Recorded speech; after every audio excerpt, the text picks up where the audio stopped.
मंडळी, आज आपण बनवणार आहोत कोल्हापुरी पद्धतीचे पोहे. इथं मी 125 ग्रॅम पोहे घेतलेले आहेत. हे पोहे मी स्वच्छ निवडून घेतलेले आहेत.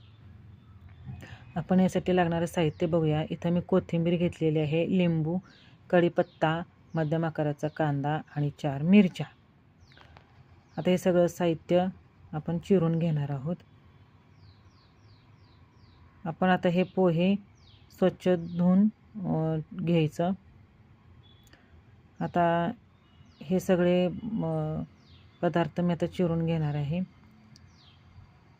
इथं पाहू शकता मी 2 ते 3 पाण्याने पोहे स्वच्छ धुवून नितळत ठेवले आहेत.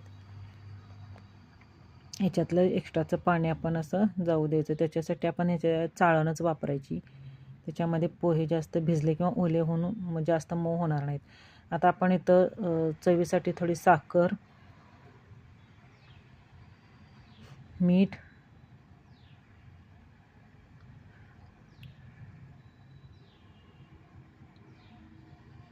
इथं मी 1 चमचा मीठ टाकलेलं आहे आणि अर्धा लिंबू याच्यावर पिळून घेत आहे.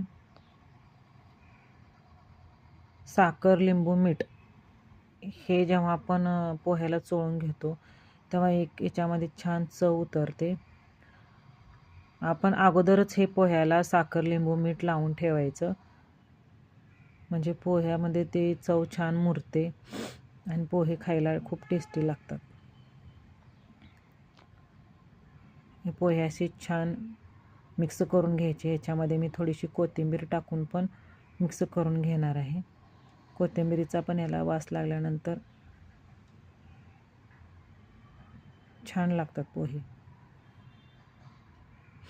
आता आपण हे 5 मिनटं बाजूला ठेवून घेऊया आणि आपण इकडं फोडणीला घेऊया.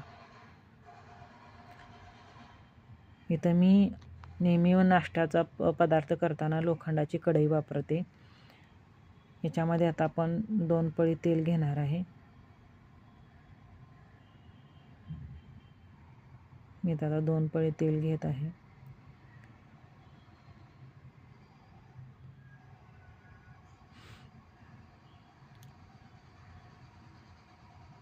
हे तेल चांगलं तापलं की आपण याच्यामध्ये शेंगदाणे छान कडकडीत भाजून घ्यायचे आहेत.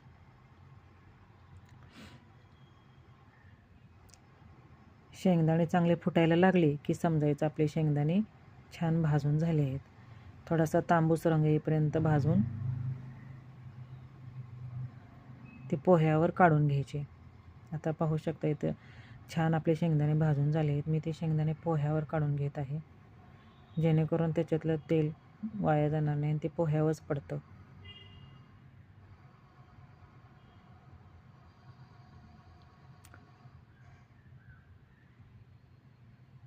तर आपले सगळे शेंगदाणे पोह्यावर काढून झालेले आहेत. आपण आता पोह्याचा तडका करूया.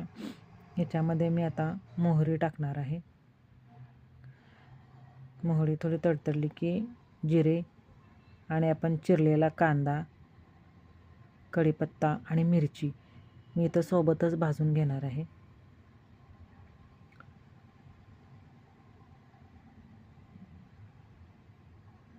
कांदा इथं आपल्याला जास्त खरपूस नाही भाजून घ्यायचा. गॅस मध्यम आचेवर छान मऊसर होईपर्यंत कांदा भाजून घ्यायचा. आणि पोह्यात नेहमी थोडा कांदा जास्तच घालायचा, कारण त्याचं नावच कांदा पोहे आहे. त्यामुळे आपण इथं कांदा प्रमाण थोडं जास्त घ्यायचं. इथं बघू शकता कांदा छान असा मऊसर भाजलेला आहे.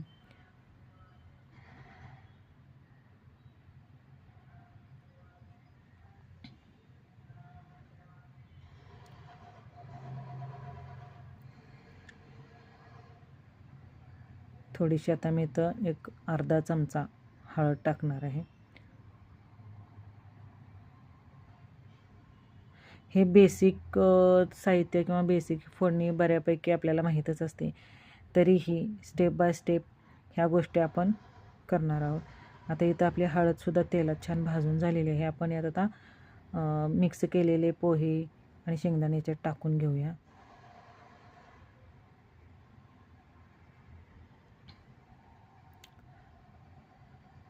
पोहे आता छान हलवत एकजीव करून घेऊया. हे असं छान मिक्स झालं, सगळा हळदीचा कलर सगळा पोह्याला लागला की पोहे आपले छान दिसतात. म्हणून हलवताना नेहमी काळजीपूर्वक आणि सगळ्या पोह्याला हळदीचा कलर लागला जाईल असे पोहे हलवून घ्यावे.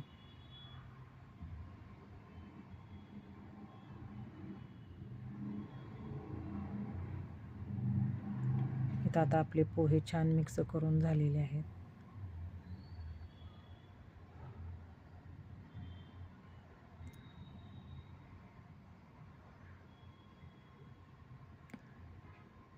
तर इथं पाहू शकता आपले गरमागरम छान पोहे बनवून तयार आहेत.